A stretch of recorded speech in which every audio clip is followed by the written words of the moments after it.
I think a really good example of the branding of local without it being greenwashing, if you know what I'm referring to there, is Appalachian Sustainable Agriculture Project, also known as ASAP.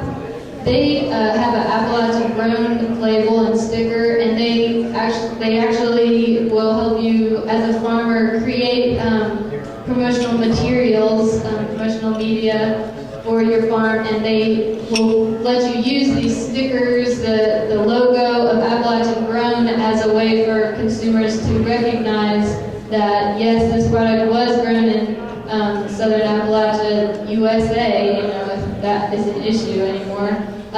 So that's one really good example. You can check them out at asapconnections.org, I think. I think that's a good model, maybe to branch out into other types of goods. I can talk about some of the stuff that we're doing in regards to local branding. If nobody's really checked out, everybody know what carbon offsets are, renewable energy credits, all that kind of stuff. Make you feel better about driving your car around. What we're doing with that in regards to our overall project, the Coal Form region in Central Appalachia, is we're creating a concept called Veneration Energy.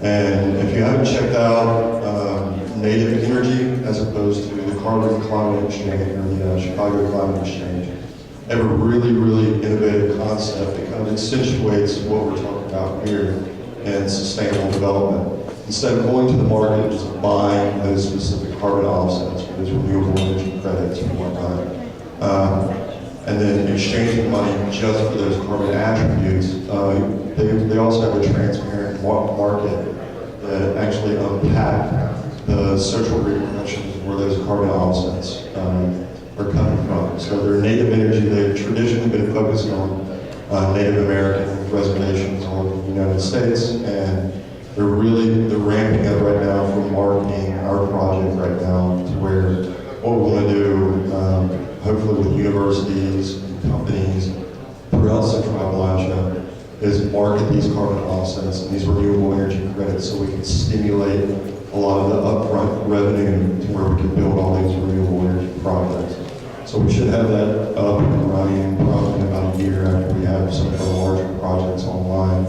And it's called Veneration Energy. And again, our website, jobs-project.org, we'll have some more information on that. So, thanks.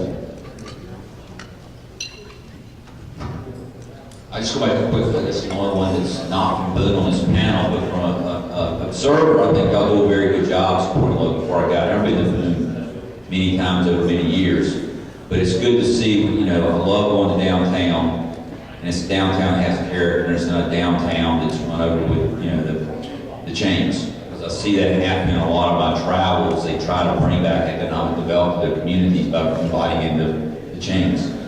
And I travel a lot, so I mean, I don't get excited to go into McDonald's. I got McDonald's, so I'm not going to go to another McDonald's or a Subway or whatever, or Starbucks. You know, so you seem to be doing a good job, and it's exciting to travel around, you know, the state and the country, see communities that are doing it. Carpenter County is doing a good job of connecting local.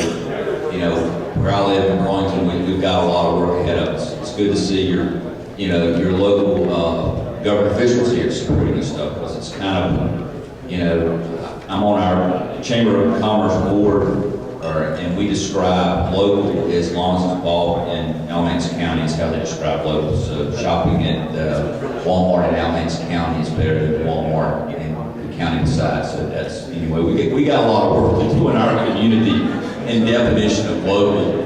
But that's why I've become a member of those organizations, so I can hopefully, you know, create change from the inside and show the benefit of local. But I think what I see, you're doing a good job from the food aspect and the retail aspect of the community, but that's what it's all about.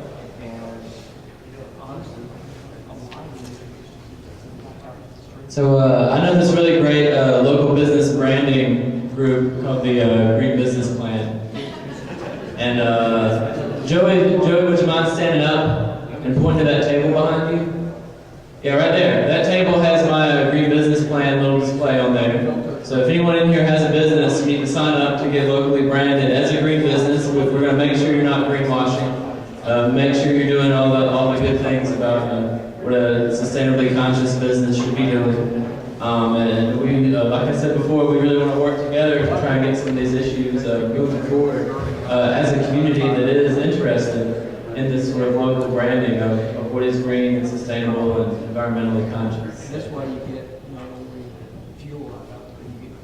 I would add, where the change is going to, really take place, kind of reiterate what I was saying at the beginning, is in the consumers, the customers, the people buying stuff. We've all got to change our perceptions, and I think a lot of it has to do with trust, because we are bombarded every day with so many advertisements and brand names, and part of the reason for doing that is because these large companies build our trust in them, that they have a good product, that they're a reputable company, that they're going to stand behind their products. And a lot of people buy the same brands that your mom bought or whatever, that you grew up with. Oh, I know that's the brand, I'll get that. But we've got to kind of change our perception of what we trust. I've heard some people comment that, I need to buy my cosmetics from a big company that I trust. They have, something behind them. Whereas, somebody making soap out of their basement doesn't have this reputation behind them, because they're just, they're making maybe 100 bars of soap a month.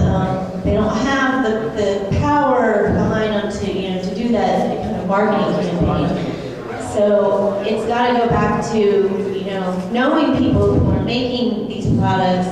These are your neighbors. You got to be able to talk to somebody and trust your neighbor and know that they're doing a good job, that they're taking the right steps in their production and safety, and that if there's a problem with the product, that they'll stand behind it and kind of change our perception of what we trust, and from being these big companies with these big marketing campaigns and trusting that to seeing that there's maybe some things in these companies that we shouldn't be trusting. It's okay. We can open it up to questions from the audience. Raise your hand. So you're I have a question. Crystal. So the idea of local is absolutely beautiful. We're seeing it pop up everywhere. And I said this today. I was in West Virginia this weekend, and I was looking at the paper, and it was a section on support your local businesses with Cedar. So talking about this education gap, it's